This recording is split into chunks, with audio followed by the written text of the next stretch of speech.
buenos días chicos. Vamos a continuar con la parte de biomoléculas orgánicas. Es necesario, y lo van a ver de aquí unos momentos, un pequeño reforzamiento de la parte bioquímica. Porque sobre todo en lo que es carbohidratos, proteínas y ácidos nucleicos, van a ver que hay ciertas estructuras químicas y que, bueno, necesitan que uno las comprenda. Necesitamos saber por qué tienen esa composición, de dónde vienen, a dónde van, etcétera. De ese modo, cuando entremos a lo que ya es fisiología celular, todo va a ser un poquito más sencillo. Ya no van a haber vacíos, por así decirlo. Ya chicos, soy su profe Harold y empezamos. Antes que nada, encontré un pequeño esquema, bueno, ni tan pequeño, que resume más o menos nuestro curso, ¿no? Desde un punto de vista bioquímico, obviamente. Y aquí lo tienen. No se asusten, no muerde. Este es nuestro esquema. Como ven, bastante amplio, ¿no? Nosotros lo que hacemos es estudiar primero las partes coloreadas, ¿no? Vamos a estudiar los carbohidratos, los lípidos, las proteínas, también obviamente, ¿no? Los componentes primarios, por así decirlo, los lípidos que vendrían a ser los ácidos grasos. Y esto ya nos va a permitir luego ver para qué sirve, ¿no? ¿Qué función tiene la glucosa, por ejemplo, en el cuerpo? Aquí ven piruvato, ven el famoso ciclo de Krebs.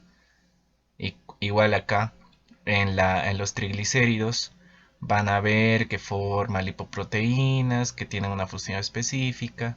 Aquí están los aminoácidos, etcétera. Es una cuestión bien completa. Obviamente no voy a pedirles que se memoricen esto, ¿no? Pero van a ver que al final del curso va a tener más sentido lo que estamos viendo ahora. De hecho, ¿no? Por ejemplo, como les decía, ciclo de Krebs, la cadena respiratoria, etcétera.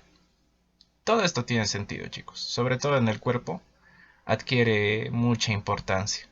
Por eso es que necesito hacer la introducción bioquímica para que esto también no quede en el aire y realmente encontremos cuál es la verdadera importancia de todo lo que vamos a hablar ahora. Como ya es de costumbre, pongo la, pongo la fuente de donde he sacado la información, ¿no? Ahí lo ven. Y ahora sí empezamos. Son apuntes bioquímicos, ¿no? Sobre la base que ya hemos desarrollado la clase pasada, pues este es un pequeño complemento. Esto también lo van a ver en la parte que es química orgánica. Claro, hay algunos detalles que sí no lo van a ver en química orgánica, pero hay otros que sí. Entonces, complementenlo.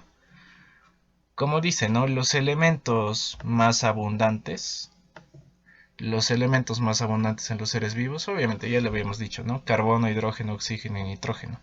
A la vez se considera que son elementos ligeros, ¿no? Hay una pequeña regla y eso quiero que lo tengas presente. Los elementos más ligeros, estoy hablando de estos cuatro, forman los enlaces más fuertes. Un pequeño dato. ¿Cuál es uno de los enlaces más fuertes? El enlace covalente. Ahora, ¿por qué hace la indicación de 1 a 4? Se refiere al carbono. Cuando revisan la parte de química, también lo vamos a ver acá, se van a dar cuenta que el carbono tiene la posibilidad de formar 4 enlaces covalentes. Y eso es muy beneficioso. Como lo dice aquí, toda la química de los seres vivos se organiza alrededor del carbono, debido a su versatilidad. El carbono que es versátil. ¿Para qué? Para formar enlaces.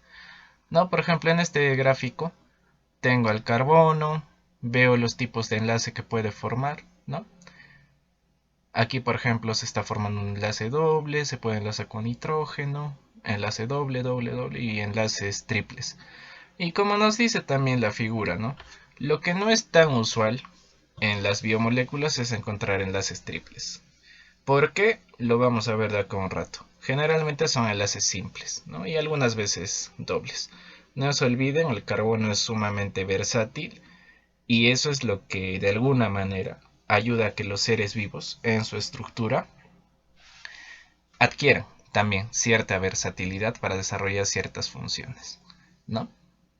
Esta información la pueden encontrar en el libro Principios de Bioquímica de Leninger.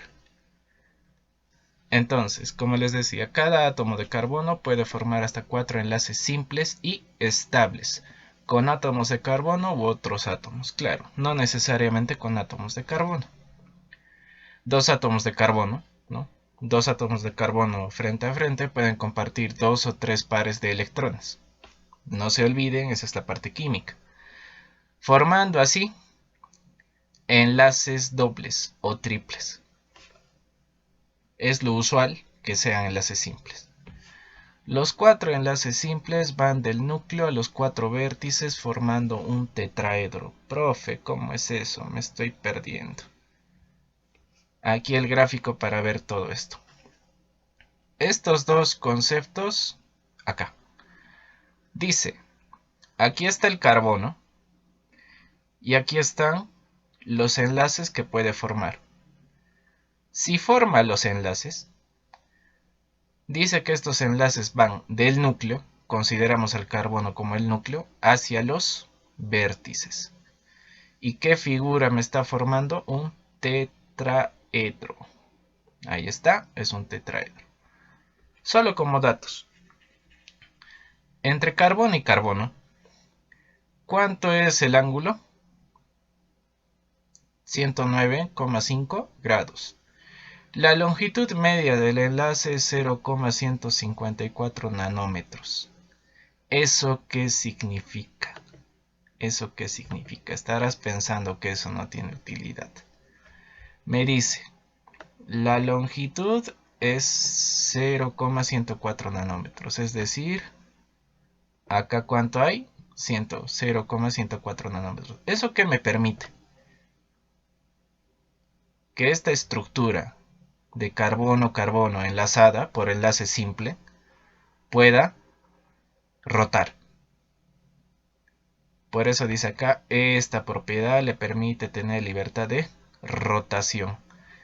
¿Eso para qué me sirve? Lo van a ver más adelante. Tiene sentido. Ahora dice acá también, ¿no? Los átomos de carbono presentan distribución tetraédrica. Ahí está. Los enlaces simples presentan libertad de rotación. Ciertamente hay mayor libertad de rotación, ¿no? En cambio, los enlaces dobles son un poquito más cortos. También hay una medida, no es necesario que lo sepan ahora. Y eso les impide moverse. Les impide rotar. No pueden rotar con tanta libertad. Listo.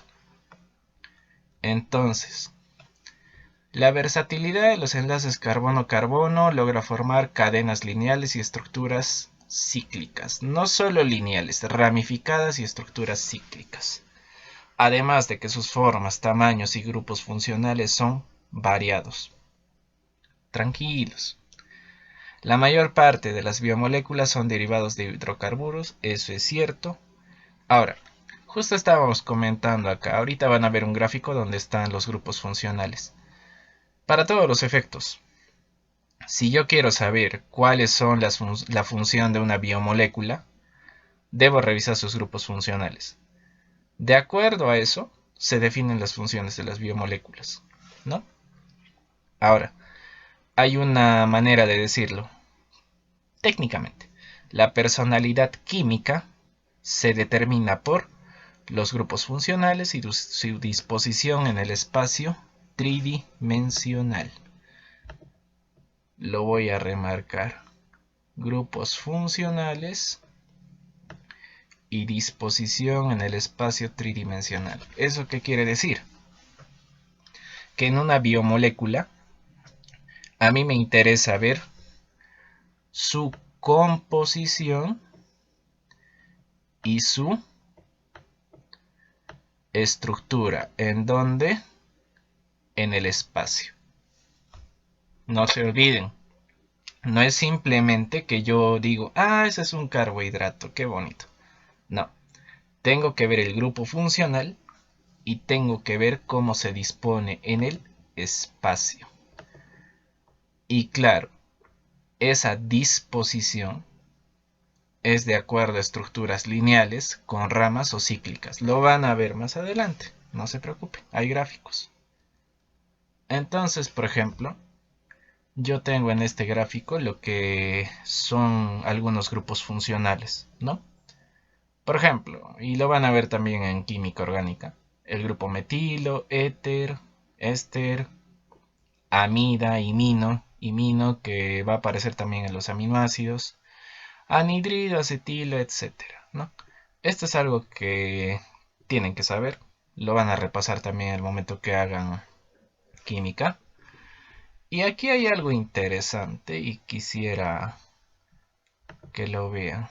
Por ejemplo, esta es la famosa acetil-CoA. La vamos a ver hartas veces cuando entremos a las funciones de la célula. Fíjense, 1, 2, 3, 4, 5, 6, 7, 8, 8 tipos de enlace en una sola molécula. ¿Quién participa en los enlaces? Carbono, carbono, carbono. Aquí solo es fósforo, carbono, carbono. Ahorita van a ver por qué ahí estoy marcando carbono, carbono. Entonces, ¿es importante o no el carbono? Es importante. ¿Es simplemente mirar la estructura y decir qué bacán? No. Grupos funcionales que van a estar generalmente a estos lados, en algunos extremos. Y aparte tengo que ver su disposición en el espacio. Como ven, el carbono interviene en todo, ¿no? Y es una simple muestra. Si me pongo a ver más compuestos y me pongo a revisar su estructura, seguro voy a encontrar cosas de este tipo. Entonces, aquí ya empieza la parte no fuerte, pero digamos la parte interesante de nuestro estudio. Me interesa mucho que ustedes conozcan este concepto. Isomería. Isomería. No se olviden, ¿qué es la isomería? Son moléculas con igual composición química, número de átomos, y aquí viene el gran pero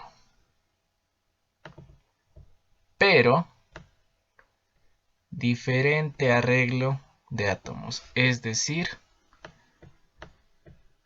diferente disposición en el espacio. ¿Cómo? Ya lo van a ver de acá a un rato. Tengo que definir algunos conceptos antes de que podamos ver los gráficos. Esto obviamente tiene una clasificación, ¿no? Esto viene a ser un primer tipo de isómeros. No se olviden que es un isómero. Isómeros constitucionales, también llamado estructurales. ¿Cuándo? Cuando los enlaces son distintos. Listo. No van a haber muchos isómeros constitucionales, por suerte. Este concepto sí me interesa, sí me interesa, sí me interesa. Carita feliz. Me interesa. Estereoisómeros. Estereoisómeros. Cuando yo denomino a la molécula que es un estereoisómero. Cuando los enlaces de los átomos son iguales, pero con distinta distribución espacial. Entonces, mismo enlace, mismos átomos, distinta manera de colocar esos átomos en donde, en el espacio. Es decir, lo voy a poner con un ejemplo para que no se confunda. Digamos mi molécula es así, ¿ya? Mi molécula es así, pero a mí no me gusta que esté así, yo prefiero que esté así. ¿Mismos átomos? Sí. ¿Mismos enlaces? Sí. Diferente distribución en el espacio, aunque sea para que te acuerdes, diferente manera de ver, diferente manera de dibujar. Hay dos tipos de isomería. Dos tipos de isomería, ¿no? Obviamente esto es acá. Dos tipos de isomería. La isomería geométrica y la isomería óptica. ¿Qué es la isomería geométrica? El arreglo, la distribución de átomos es distinta. Mismos enlaces, pero aquí lo único que voy a notar es que voy a utilizar los términos cis y trans. Cis para posiciones adyacentes y trans para posiciones opuestas. Eso lo vamos a ver mejor en el gráfico, pero como adelanto, por ejemplo, si yo tengo una molécula así,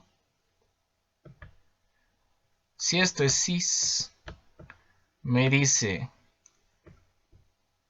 que los átomos son los mismos en posiciones adyacentes, entonces imagino que acá tengo X y acá tengo X. Y si fuera trans, profe, fácil, P. Acá tengo X y acá tengo X. ¿Esto qué es? Trans. Entonces, ¿a qué se refiere adyacente?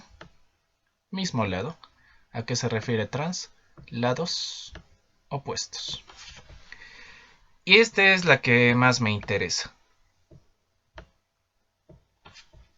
Isomería óptica. También llamados, y no lo olviden nunca, enantiómeros. ¿Qué es un enantiómero? ¿Qué es un enantiómero? Dice que son imágenes especulares que no pueden superponerse una sobre la otra. De modo que aquellas moléculas que no pueden superponerse, yo las voy a llamar quirales, ¿no? De modo que aquellas moléculas que no pueden superponerse, yo las voy a llamar moléculas quirales. Profe, ¿eso tiene importancia? Sí, tiene importancia. Ahora, para que no te pierdas y estos conceptos se queden en tu cabeza, que es donde me interesa que estén, vamos a ver de frente los gráficos. Aquí hay un pequeño cuadro resumen de lo que estamos hablando, ¿no? Esta es la isomería, ya te he indicado el concepto de isomería, ¿no? Son moléculas que por lo general solo se diferencian en la distribución espacial, ¿no?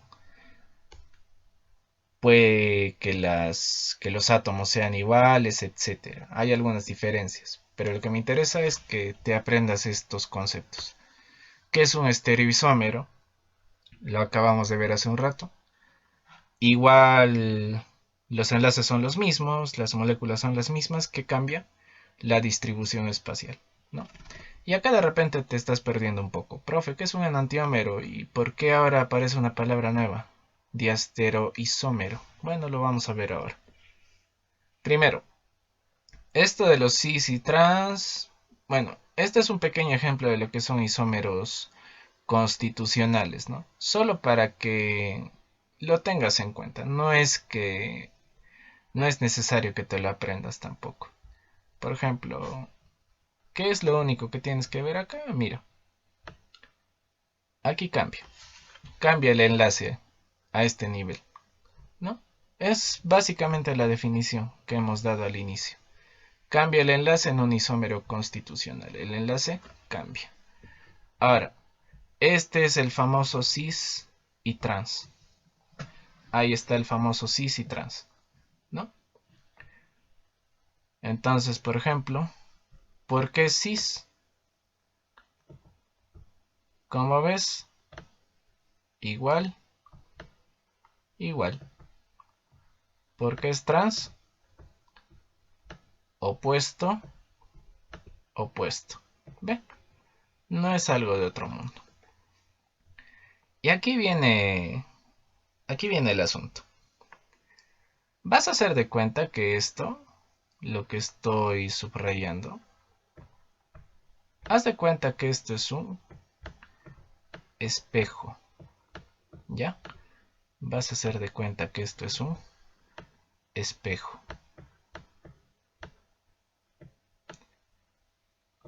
Entonces, tú hazte la pregunta. Cuando tú te pones frente al espejo, ¿cómo se refleja? Voy a poner un ejemplo acá. Si ese es un espejo, si yo hago una línea así, ¿cómo se refleja? Así. Claro, un poquito más parecido, pero se refleja de ese modo. Vas a hacer de cuenta que este es un espejo, ¿ya? Si yo tengo una molécula así, ¿ves cómo se refleja? Sí, ¿no? Al revés, como una imagen.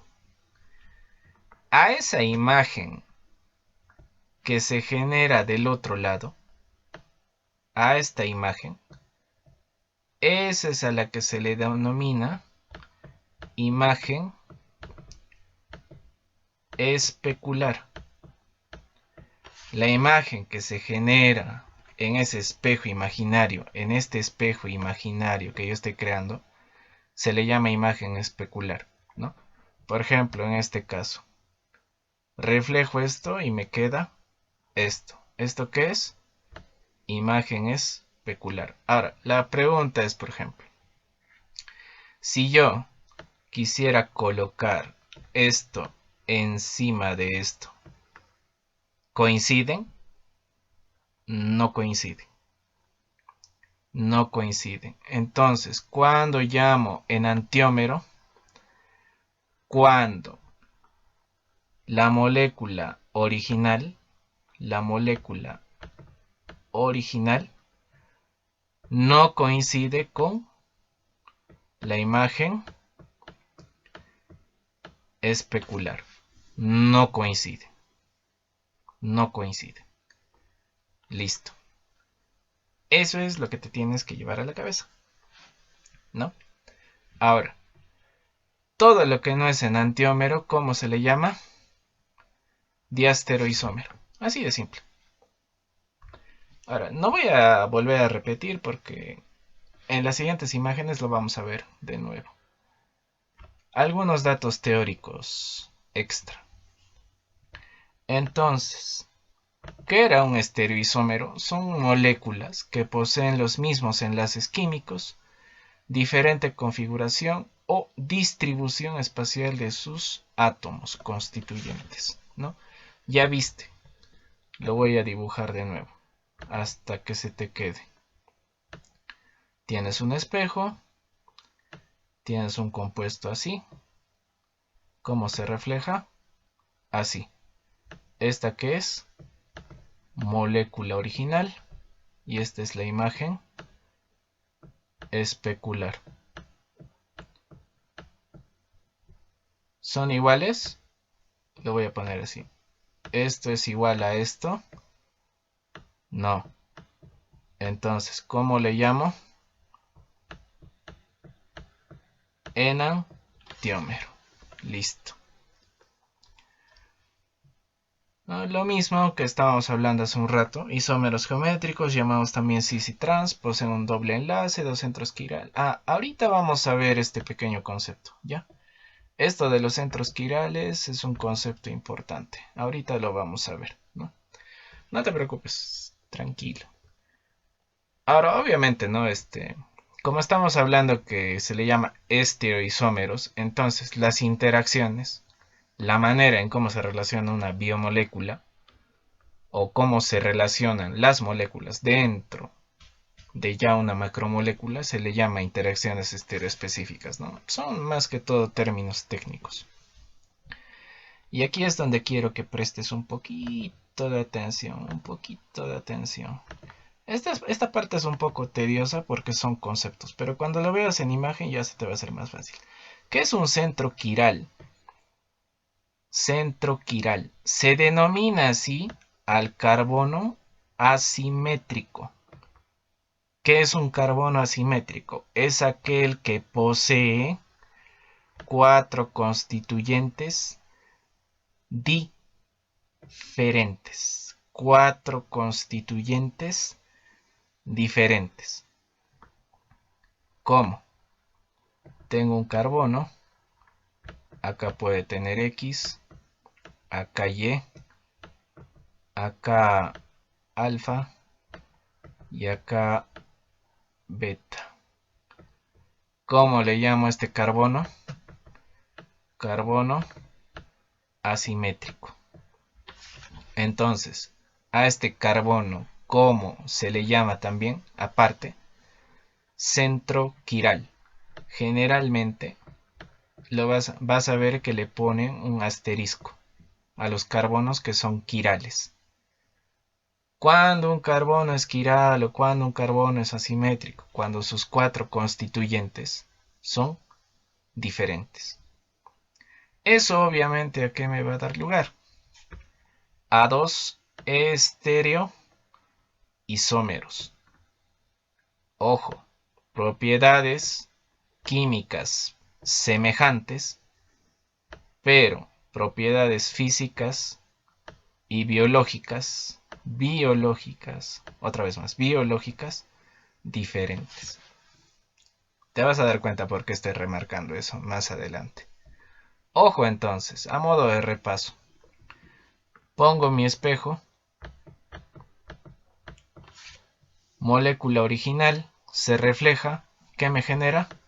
Imagen especular. ¿Son iguales? No, son diferentes. Entonces, ¿puedo superponerlas? No, porque por ejemplo, si intento superponer esto me va a quedar así. ¿Puedo? No puedo. ¿Qué digo entonces? Son enantiómeros. Son enantiómeros, ¿no? No te olvides, este isómero se divide a su vez en enantiómero y en diastereoisómero. Revisa el cuadro que tenemos en la diapositiva anterior y ahí lo chequeas. ¿Ya? Entonces seguimos avanzando. Y esto es justamente lo que estaba dibujando. Tengo una molécula original, y tengo mi imagen especular. Aquí está justamente la famosa imagen especular. ¿Te das cuenta, no? Son como imágenes opuestas. Ahora, cosa bien curiosa. Aquí ya han sacado la imagen especular. ¿Son lo mismo? No. ¿Tiene los mismos enlaces? Sí. ¿Los mismos componentes? Sí. Pero ¿qué es lo que cambia? La manera en cómo esta molécula está en el espacio, su disposición espacial, justo lo que estábamos repitiendo hace un rato. Entonces, acá te dan un pequeño concepto. Cuando una molécula es quiral, y ojo, aquí ya aparece lo que te dije al inicio. Después de hacer rotar la molécula, rotación, qué curioso, ¿no? Rotación. Después de la rotación, no es posible sobreponer la imagen a la imagen especular del original. ¿Por qué hago hincapié en rotación? ¿Te acuerdas lo que te dije al inicio? Que la posibilidad, la capacidad de los enlaces covalentes simples era que permitían a la molécula rotar. Ya va teniendo sentido. Por eso era importante la rotación. Ahora, obviamente, ¿no? ¿Esto y esto son lo mismo? Sí. Entonces, si yo roto, ¿los puedo superponer? Sí puedo. Sí puedo. Sí puedo superponerlos. ¿Cómo se le llama a esas moléculas que después de hacer rotar me dejan superponer a la molécula original sobre la imagen especular? Se le llama moléculas aquirales. Entonces, aquí estarían los famosos enantiómeros. Y aquí estarían los diasteroisómeros. Ahora, ojo. 1, 2, 3, 4. Diferentes. 1, 2. Iguales. Entonces, una regla general que de repente no está dicha ahí. Si en el carbono asimétrico, si en el carbono mejor dicho, sus 4 enlaces, los 4 enlaces que forman son con moléculas diferentes, entonces siempre me va a dar resultado una molécula quiral. Pero en el caso que el carbono esté unido a dos elementos iguales, a pesar de que los otros dos sean diferentes, generalmente me va a dar un diastereoisómero, una molécula aquiral, ¿no?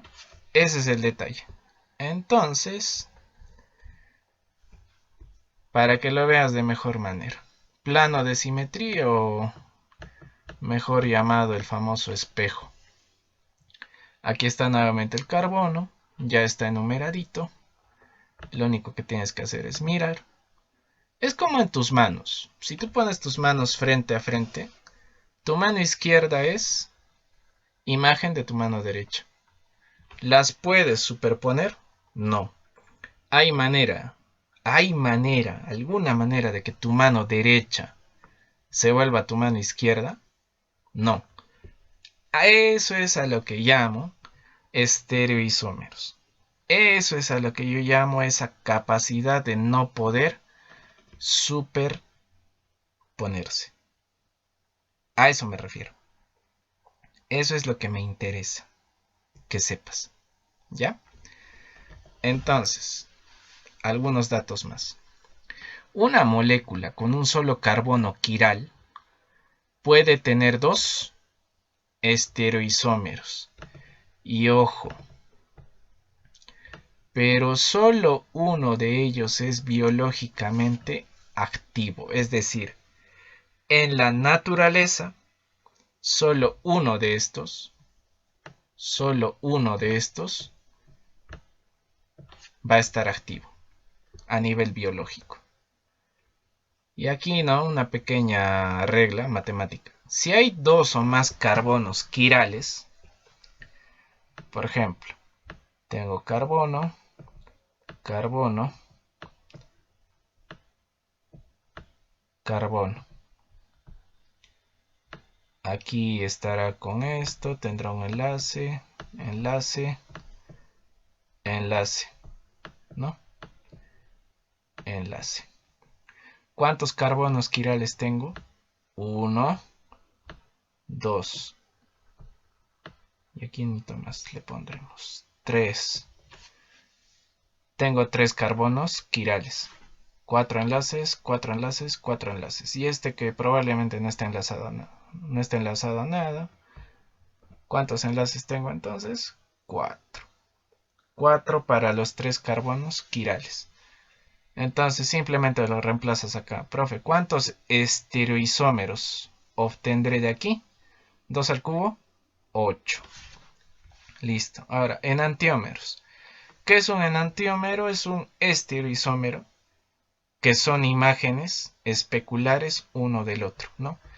Estos dos que son entonces son enantiómeros. Diastereoisómero.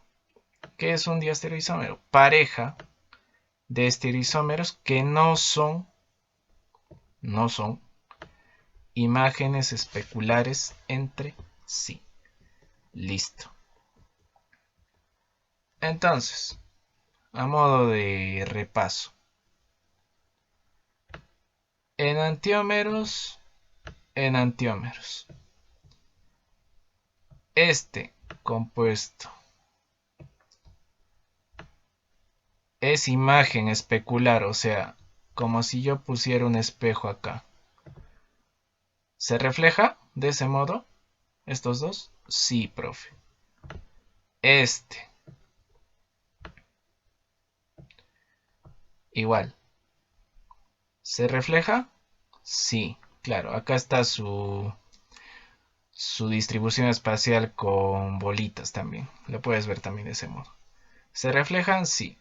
Entonces, entre este y este, ¿qué relación hay? Enantiómero. Entre este y este, ¿qué son? Enantiómeros. Ah, y ahora dices, comparo este con este. Comparo este con este. Comparo este con este. ¿Tiene los mismos elementos? Sí. ¿Mismo enlace? Sí. Pero, pero, su distribución espacial no es igual. Entonces, ¿cómo le llamo? Diastereoisómero. ¿Ves? Sencillo.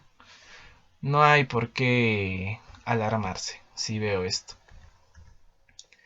Entonces, los enantiómeros, dice, tienen propiedades químicas y físicas casi idénticas. Pero hay una pequeña diferencia y eso es algo que tienes que saber. La interacción con el plano de luz polarizada. Profe, estás hablando en chino hace rato, no te entiendo. Tranquilo. ¿Qué es luz polarizada? Vamos a ver un gráfico ahorita. Si la luz polarizada dice pasa a través de una disolución que contiene un isómero óptico, va a ocurrir lo siguiente. ¿No? ¿Cómo, profe? Fácil. ¿Qué es una luz? ¿Qué es la luz? Ya sabes qué es energía, ya, etc. Cuando la luz llega, por ejemplo, acá está tu foco LED, la luz sale en varias direcciones. Sale así, sale así, sale así, sale así, sale así, sale así, en varias direcciones. Sale en varias direcciones, ¿ya? Por eso se le dice luz no polarizada, es decir, luz en varias direcciones. Si yo, por ejemplo, paso por un filtro que digamos va a tener un orificio de este tipo, vertical, entonces, ¿qué tipo de rayos de luz van a filtrarse? Hacia arriba y hacia abajo. ¿Es lógico? Claro, por eso se le llama filtro polarizador. Entonces, ya no va a todos lados. Va arriba, va abajo, va en dirección vertical la luz. Ahora, aquí es donde viene el detalle. Disolución ópticamente activa. ¿Te acuerdas que te dije? Hay isómeros que se les llama ópticos. ¿Quiénes eran los isómeros ópticos? Enantiómeros. Si yo coloco enantiómeros, aquí hay enantiómeros. Si yo coloco enantiómeros aquí y hago pasar la luz a través de aquí, esa luz va a girar, como ves acá. ¿De qué manera está girando? Mejor lo pongo acá. Así. ¿Te das cuenta el plano, no? Está girando. Ahora, acá está tu ojo de gringo, todo celeste. Entonces, aquí viene la conclusión. Aquí tienes un plano. Mira. Dice, Si el ángulo de rotación del plano de polarización gira en este sentido, ¿hacia dónde está girando? ¿A la derecha o a la izquierda? Derecha, profe. Está girando a la derecha. Entonces, ¿cómo se le llama a ese enantiómero? Se le antepone la letra D. O como dice acá, viene a ser un isómero dextro. D. Profe, y si gira para este lado, ¿cómo se le llama? Isómero levo. ¿Por qué dextro? Dextro de derecha. Gira, hace girar este plano de polarización hacia la derecha. ¿Por qué levo? Levo, izquierda. Gira el plano de rotación hacia la izquierda. Y esto te va a servir también para física. Si gira a la derecha, es el sentido de las manecillas del reloj. Si gira a la izquierda, es el sentido contrario a las manecillas del reloj. Entonces, el enantiómero no solamente te va a arrojar, por así decirlo, dos compuestos que no pueden superponerse. Además de eso, vas a ver que hay un fenómeno con la luz polarizada que tiene la capacidad de hacer girar un plano hacia una determinada dirección, sea a la derecha o sea a la izquierda. Esta es la famosa, como lo dice aquí en la reseña, la actividad óptica. Por eso se les llama isómeros ópticos. Te preguntarás, ¿no? Profe, pero esto, ¿para qué? El momento que veas los carbohidratos, te vas a dar cuenta que muchos de ellos tienen estas palabritas. Ojo, una pequeña aclaración aquí. También se puede denominar con signo positivo o negativo. Ya te vas a dar cuenta más adelante. Entonces, vas a ver también que, por ejemplo, en el caso de lo que vienen a ser aminoácidos, carbohidratos, ¿no? Por ejemplo, monosacáridos, se usa bastante lo que son las proyecciones de Fischer. Obviamente, ¿quién lo desarrolla? Emil Fischer, a finales del siglo XX. No es tan viejito el asunto. Dice que es una manera simbólica de dibujar carbonos asimétricos. Otra vez, ¿qué es un carbono asimétrico? Es un carbono que tiene 4 enlaces con compuestos diferentes, ¿no? Listo. Dice que la proyección de Fischer es similar a una cruz. Una cruz, dice. El carbono asimétrico, acá le vamos a corregir, asimétrico, va donde las líneas se entrecruzan. Allá. Entonces, profe, el carbono está acá. Entonces es algo así. Carbono, carbono. Claro. ¿Cómo lo represento esto? Donde las líneas se cruzan. Aquí está el carbono. Listo. Y las líneas horizontales son los enlaces. Allá, profe. Este es enlace. Entonces, el punto de intersección es el carbono y la línea horizontal es el enlace. Listo. ¿Cómo se hace? ¿Cómo se dibuja? Lo vamos a ver en la siguiente diapositiva. Ahora, para que te emociones nomás. Seguramente viste una cosa así. Una C acá, otra C acá y te han dicho que esto es glucosa. ¿Por qué? Lo vamos a ver. E incluso vas a aprender a dibujar eso. Entonces, fíjate acá. Esta es mi distribución en el espacio. ¿Ya? Cuando veas este símbolo, así bien pintado, significa que está más cerca. Significa que está cerca. Y cuando veas líneas punteadas, significa que está lejos. ¿Lejos de quién, profe? Lejos de ti. Así como el amor, igual, lejos de ti. Cerca y lejos, no te olvides. Entonces, fíjate, esta distribución que ya habíamos visto antes, se pone así. Lejos, cerca. Y al final, ¿qué me queda? Así. ¿Quién está al medio? El carbono. ¿Ya? Aquí está en un compuesto, por ejemplo, ¿no? Ácido láctico lo puedo representar de este modo. Carbono al medio. Pero hay reglas. La regla 1. ¿Dónde va el carbono asimétrico? En la intersección de las líneas. Por eso el carbono se representa por una cruz. Las líneas horizontales se proyectan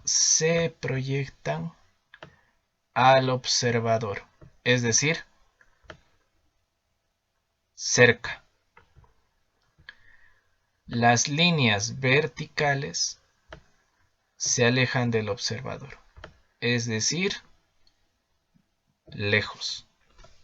Listo, allá, profe, bacán. Ahora dice lo siguiente, ¿no? Tengo este compuesto, por ejemplo, ¿ya? Tengo este compuesto. Si ese compuesto, digamos, tú lo giras 180 grados, si lo giras 180 grados, ¿cómo me queda? Así, ¿ya? Me queda así. Y profe, ¿qué pasa si a este compuesto yo lo giro 90 grados? ¿Cómo me va a quedar? Así. Ah, entonces no parece la gran cosa, ¿no? Parece que no pasa nada, profe. Aquí viene la regla 2. Si al girar, dice, la proyección de Fisher, esta es la proyección de Fisher, 180 grados. Las líneas horizontales y verticales siguen siendo iguales. ¿Es igual? Sí. ¿Son iguales? Sí, a pesar del giro. Cuando giro 90, la estructura no se mantiene, más bien se observa un enantiómero, dice. Ah, profe, entonces, ¿cuál es la conclusión de esta regla? Que si yo tengo un compuesto, una proyección de Fisher acá, yo puedo girarlo 180. Si me resulta igual, estoy yendo por buen camino. Y si lo giras 90, lo que estás viendo más bien es el enantiómero. Eso es lo único que te está diciendo la regla. O sea, gíralo 180. ¿Te da igual? Estamos yendo por buen camino. Gíralo 90. ¿Ves al enantiómero? Sí. Estamos yendo por buen camino. Y la regla final para dibujar Fisher. La cadena de carbonos debe dibujarse a lo largo de la línea vertical. Enumerando. Enumerando de arriba a abajo, donde arriba debe estar el carbono más oxidado. Profe, está en chino. Aquí hay carbono, sí. Aquí hay carbono, sí. Aquí hay carbono, sí. ¿Dónde deben ir? En la línea vertical. Ahí está. Carbono, carbono, carbono. Listo. Ahora fíjate. Entre CH2OH, CHOH, CH3. ¿Quién está más oxidado? Este. ¿Quién va arriba? Este. Este va arriba, los otros carbonos van abajo y por consiguiente yo ya distribuyo esto de la manera más adecuada. Listo, esa es la manera de dibujar la proyección de Fisher. No te olvides. Línea no punteada, ¿qué significa? Que está cerca, está acercándose a mí.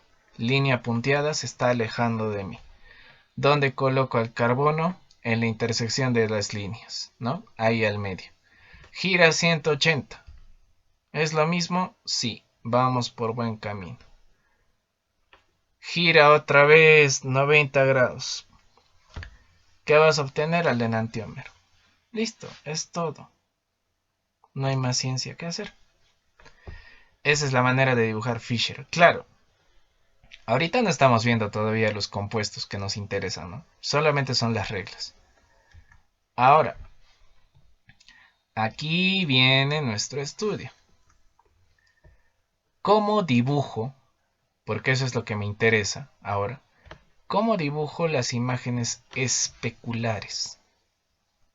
O sea, ¿cómo dibujo lo que está al otro lado del espejo? Entonces te dice, tienes al original y tienes la imagen especular. Haces los 3 pasos anteriores. ¿Cuáles son los pasos? Ubicar al carbono asimétrico en la intersección de las líneas. Listo. Verificar, ya sabes, con los giros, que todo está correcto. Y ubicar a los carbonos en la línea, ¿no? El más oxidado hacia arriba. Más oxidado hacia arriba. Listo. Luego, ¿qué vas a hacer? Dice, si al girar 180 grados, la imagen obtenida no se ve como la original al superponerse. Es decir, yo giro esto. Giro. ¿Qué obtengo? Fíjate, ¿qué obtengo? He hecho mi giro de 180 grados. ¿Qué obtengo? Voy a obtener esto, obviamente. Ya he hecho mi giro, ¿ya? ¿Qué cosa estoy girando? Esta es la imagen especular. Acá está el espejo, esta es la imagen especular. Lo giro.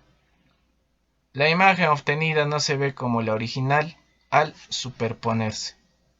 Giro 80 grados. ¿Son lo mismo? No. ¿Puedo superponerlas? No. Entonces, conclusión. Las dos imágenes especulares son enantiómeros. Entonces, profe, ¿quiénes son los enantiómeros? Esta cosita y esta cosita. Estos dos que son enantiómeros. Listo. Y claro, si las imágenes especulares son diferentes, la estructura es quiral, ¿no? Lo que ya hemos visto hace un buen rato. ¿Ya? Entonces, estos son los datos que tienes que saber, sí o sí. Generalmente entra examen esto. La mayor parte de los monosacáridos, ¿en qué forma están? D. No te olvides. ¿En qué forma está la mayor parte de los monosacáridos? D. Entonces, siempre vas a ver de glucosa. Siempre. Profe, ¿eso significa que L-glucosa no existe? No. Sí existe. Pero no es tan abundante en la naturaleza. Lo vamos a ver más adelante. Y en la forma L, ¿quiénes existen? L-arabinosa y uno que otro componente de glucoconjugados, ¿no? No importa. Ahora, en las proteínas, ¿qué es lo que más abunda? L-aminoácidos. En carbohidratos, ¿quién abunda? D, monosacáridos, de glucosa, de galactosa, etc. Y en ácidos nucleicos, obviamente, ¿quién va a estar? D, desoxirribosa y D, ribosa. No te olvides, carbohidratos. ¿Quién abunda? De monosacáridos. Proteínas, L aminoácidos. Y por tanto, en ácidos nucleicos, ¿qué va a haber más? D, desoxirribosa y ribosa. ¿Listo? ¿Eso es importante? Sí. De eso dependen muchas cosas a nivel funcional. Bien, ahora sí, recién, con esa introducción grande, enorme,